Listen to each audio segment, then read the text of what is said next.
5 in a row. Congratulations, Manchester City. 5 in a row. Those are the words that I think every Man City fan would have wanted to hear at the start of the season come the end of it. 5 in a row. You've done it. Just not the 5 in a row you probably thought was going to happen. 5 losses in a row for the very first time in Pep Guardiola's managerial career. And it seemed like a game like this, it was all set up. It was all kind of predetermined to be a match in which could turn Man City's favors around. Guardiola this week announcing that he's going to stay at City for a further 2 years, extending his contract on to 2027. Rodri before the game is presented with the Ballon d'Or in honestly the most extravagant fashion I've ever seen a Ballon d'Or winner be awarded the trophy. Personally, I think it was all a little too much. However, you kind of got the impression that this could be a special night at the Etihad Stadium. Maybe these two seismic things happening could kind of be the spark plug for Man City's season to just kick off. Wow, how wrong am I? I'm a casual. That's what ended up happening. I guess that's just the proof you need that this sport is not decided on narratives. We love a narrative here and there, but at the end of the day, how good are you? How well coached are you? How much talent do you have on the pitch? How badly do you want it? These are the things that ultimately win and lose football games. But guys, I'm going to be real here, right? First of all, I want to give a massive shout out to Spurs. And I don't want this to be a review where we only talk about Man City, because I think Spurs tonight deserve so much credit. They headed into this game at the Etihad. And yes, we know City or Spurs have had a lot of success in the past few seasons at the Etihad against City in general. We know that. But this game in particular, missing Van de Ven, missing Romero. They started today at center back, Ben Davies and Dragusin against the best striker on the planet. And yes, Vicario bailed them out at times. Yes, Erling Haaland should have scored a few tonight. But damn, those two in particular deserve massive credit. And Spurs as a total, if you wanted a match to kind of epitomize what Ange Postecoglou's identity, his footballing philosophy looks like in full effect, tonight is that night. They were faster, stronger, quicker, more direct, braver, and more clinical in almost every single regard. Defensively, all the way to the final third. It was a enthralling, brilliant watch and an enthralling, brilliant showing of just how good the Spurs team can look when everything kind of clicks. We've seen with Spurs, I almost call them the good, the bad, and the ugly. They have moments where you look at the defensive performance and it's like, what the hell is going on through Ange's head? Is he too naive? Is he too free-flowing? Does he sometimes need to kind of push the line backwards and just play a bit more of a pragmatic style? We've seen the bad at times as well too, where it almost just is kamikaze football. But tonight, the night against United, a few performances last season as well too, is where you see the good with Spurs. When they're on it, when their best players are clicking, when the system is kind of being executed to perfection, Spurs are a problem for anybody. Make no mistake about it. They're a problem for anybody when they're truly kind of going at full force. And tonight was one of those nights. However, let's talk about the other team, because this isn't one of those games where you can just purely speak glowingly about Spurs and gloss over the other team's performance. No, this is Manchester City, who've just lost 4-0 at home. The words leaving my mouth almost don't seem real. It doesn't seem real saying something like that. 4-0. 4 at home. But let's be real, right? The last few weeks, we've talked about a few things. Me in particular, I've talked about a few things. I've talked about, obviously, the obvious one, and I think it's almost become a crutch at times when you talk about City, the Rodri injury. And I think that Ballon d'Or that he lifted today, whether you like it or not, looks more and more justified every time you watch City play without him. Because if you even had a reason to question his importance, his value to this team, these games, this whole season, but this game in particular, highlights how important Rodri is. And I reiterated it. I believe he is the single most important player for any team in world football. We talk about the absence of Kevin De Bruyne. Who's there to kind of spot Erling Haaland's runs? Who's there that can kind of play that killer incisive pass in behind to Erling Haaland's feet to kind of set him up for chances if De Bruyne is not on the pitch? But I'm sorry, one thing I don't want to kind of happen is we just rely on those two excuses as, like I said, a crutch. Let's not use that every single time. Let's actually look at the game today. And the words I'm about to say might seem blasphemous footballing wise. And again, I'm very apprehensive to kind of state that this is not me saying sack him. This is not me saying he's not a good man. Look, I believe Pep Guardiola is the best manager in the world. I think arguably he's the best manager of all time, or at least in those upper discussions. But why is it seen as taboo to question Pep Guardiola? I get it. He's got credit in the bank. He's won 6 out of 8 Premier League titles since he entered the league in 2016. He's won 2 trebles in his career. He's only ever lost 3 league titles. But why is it seen as taboo to question Pep Guardiola? Because I'm sorry, I'm watching these performances, and like I said, I believe Rodri is the single most important player for any team in the world. But so important that if he's not there, your entire team just falls apart defensively. So important that when he's not there, your team can't even press correctly. So important that when he's not there, your team can't even win midfield battles. Erling Haaland can't finish chances. Your 2 wingers can't score goals for their life. Is Rodri Manchester City? I say this about every team. I said it when Van Dijk was out for a year for Liverpool. I said it when Odegaard had been missing these last few weeks, and I'll say it now. All credit to all 3 of those players. But any team that completely falls apart when that one player is out, A, speaks to how great that player is, but B, even greater, speaks about the flaws that system has. If one player can make your team fall apart that badly, you have bigger issues at your club. You have bigger issues in the setup of the team. And I think we're getting to that point at Manchester City. 5 losses in a row. And the 5 losses are the losses on the record. There's been a lot of games that I continuously point out this season of Man City where they have gotten flat out lucky, in my opinion. They have been lucky. Brentford at home. Fulham at home. Wolverhampton Wanderers at home. The Arsenal game, where they escaped at the death of a point. Southampton even. City have looked lackadaisical. They've looked vulnerable. They've looked there to be taken for months now. And now we've entered a part of the season where teams are punishing them.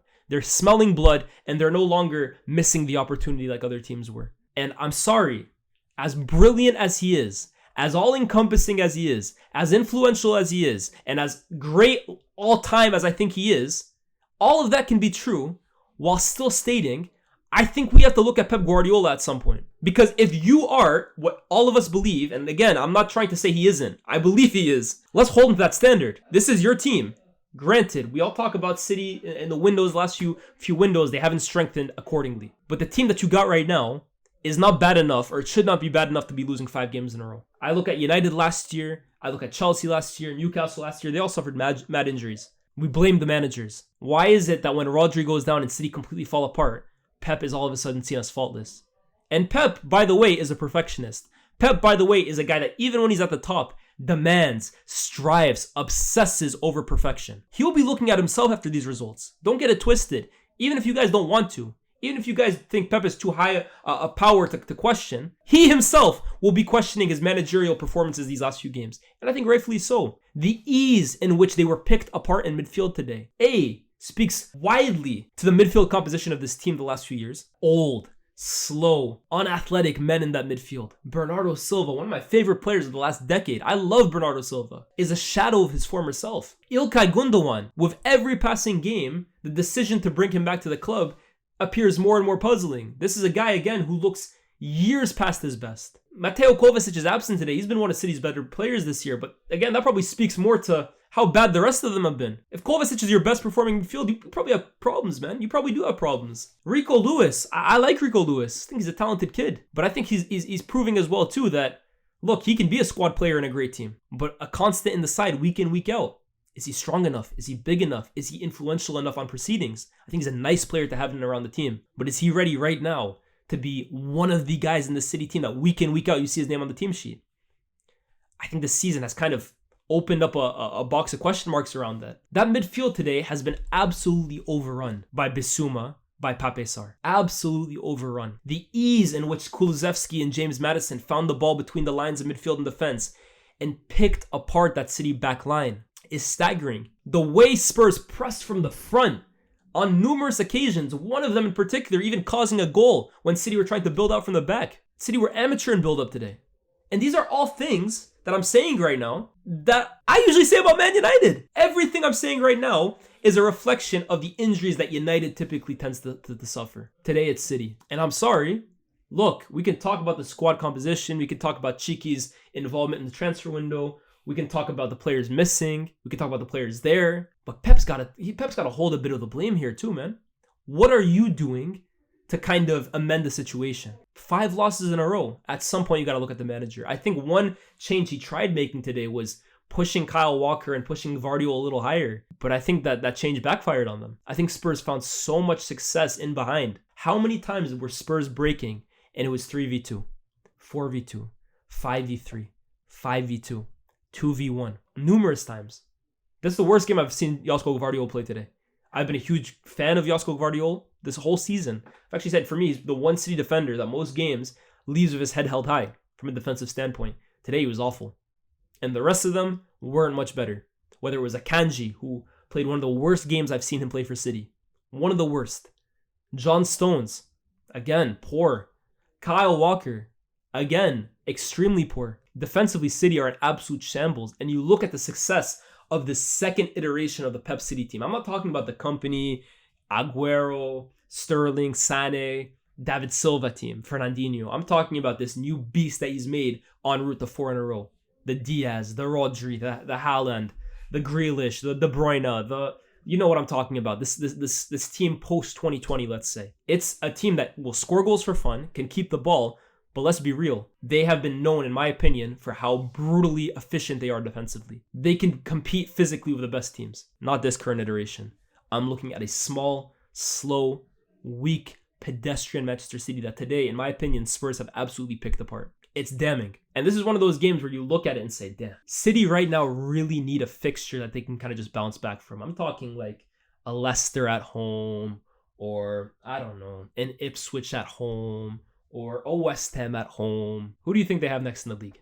Who do you think the Premier League script writers gave Manchester City next up in the league? Football's a damning game. Next weekend, Liverpool host Man City. And Liverpool at the moment sit 5 points of a game in hand over City. The potential to go 8 if they beat the straightforward task of Southampton away, which the way they're playing, you'd have to assume they do. Win at Anfield next weekend, while the gap is already 8, and you look at the record that City has at Anfield, they don't typically go there and get a win. It doesn't happen often. Liverpool win that game, and they go 11 points clear of City with December looming. Half the season already done. Look, man, a few weeks ago I said, in my opinion, if Man City are able to retain the league this year looking as human as they do, don't gas the Premier League up to me anymore. Don't say it's the best league in the world anymore. There is a massive opportunity for a team to take advantage of how poor City have been this year and grab the league off them. No disrespect to City, I'm not trying to write them off, but this is the most human they've looked. Take advantage of it. And people were telling me, yes, don't get fooled by early season City. This is what City do. They feel out the start of the... Are we still saying that? Does anybody still think this is part of the plan for City? Does everybody think this is a normal part of the schedule for Manchester City? Does anybody truly believe that this is just what City do and they're going to just bounce back and everything's going to be okay? Does anyone actually believe that? I don't believe that. Do you? I think that forward line as well too, right? I've been very critical of the defense today, very critical of the midfield, but I think the forward line cannot be foolproof tonight. No chance. Savinho, I like Savinho. I think he's shown a lot of early promise these first few months. But first of all, tonight's one of the worst performances you'll see from a winger in the Prem. Awful. Awful from Savinho. I think he's a great player. Awful tonight. And look, you guys know me. I'm not somebody that focuses so much on GA. I'm more interested in how do you impact your team's winning. And if that's goals, that's great. If that's assists, that's great. If that's creating space for your teammates to open up moves, that's great. How do you bring winning to your team? But at some point too, you can't go 15 games without a goal in the Prem. As a winger for Manchester City, playing as many games as he has. That's poor. Foden, what has happened to you since last year? From PFA Player of the Year last season to this year, didn't decent in the Champions League, but in the league. Look, I'm not saying Phil Foden's been awful, but do we hold him to a standard of one of the best in the world, or do we not? Hasn't been good enough. And then Erling Haaland. Paul, I've cut you some slack this year, bro. I cut you some slack this year, because the way you started this season was otherworldly. Erling sanity, that's what I was calling it. I was saying you could score 40 plus. But just like I talked about Rodri, is it normal that De Bruyne goes out and your center forward grabs 2 and 7? Is it normal that the best striker, and some people were saying the best player in the world, goes through this vein of form just because De Bruyne is out? And today, I wouldn't even say it was one of those games where nobody was finding Haaland. Haaland had chances. Haaland was getting on the end of headers. Haaland was hitting the crossbar. Haaland was getting chances against Vicario. Just couldn't hit a barn door, man. So that forward line, right? We can talk about the midfield. We can talk about the defense, but there were chances for City to get back in that game today. And yes, Vicario pulled out some big saves. But Erling Haaland, I hope it hasn't gone over people's heads the last few weeks, because we love to praise him when he does amazing. We love to talk about him being record-breaking and the best finisher this league has ever seen, and how many more records does he have to break. But City need you right now. The season is on the cusp of absolutely evaporating. I believe you are the best center forward in the world. But on the basis of these last few performances, it has to be better. It absolutely has to be better. For Manchester City as a whole, from top to bottom, that club is in crisis at the moment. It's not a massive crisis to the extent of a Man United or a Chelsea of the last few seasons, but for the standard that club has set for the last decade, what we're seeing right now is practically unprecedented in the Pep Guardiola era. 5 losses in a row, the manner of the defeats, not even knowing when the next victory comes up, right? Let's be real. We're looking at Feyenoord in midweek. Yeah, good way for Man City to bounce back. Oh, City will win that game. Are we sure? Are we certain? Are we positive? Let me tell you right now, I for one am not. And that game against Liverpool could be the dagger in their season, Premier League-wise. Lose that game, go 11 points behind Liverpool. Khalas, it's done. C'est fini. Finito. One more shout out to Spurs though. Honestly, this is for me the days where I just marvel at Ange Postecoglou. I think his game plan tonight was absolutely spot on. Like for me, I've always been a fan of Ange Postecoglou. I think he's straight shooting when it comes to his interviews. I love his honesty and I love his brand of football. I love the way he goes into every football game aspiring to be the protagonist. I love that as a neutral. I'm sure for Spurs fans, sometimes they want to pull their hair out. And yes, at times, especially the last 12 months, the results have not been consistent enough to justify the football. But I truly look at this guy and think to myself, if Spurs back him, if Spurs give him the time, if Spurs financially invest in this team, I think their future is as good as it gets under Ange Postecoglou. I don't see another manager that can bring what I believe Ange Postecoglou can. At least that's realistic for them on the market. And I think nights like this absolutely prove that why that's the case. He has masterminded an absolute demolition job of City tonight. And yes, we talk about all the problems City have, but he deserves massive, massive credit. That midfield of Bissouma and Pape Sarr is proving to be, at times, an absolute handful. They manhandle midfields at times. That front line. Can I give a quick shout out to Kulusevski? Look, who did I say was the most improved player in the league last week? Was it Gravenberch? I think Kulusevski might be second.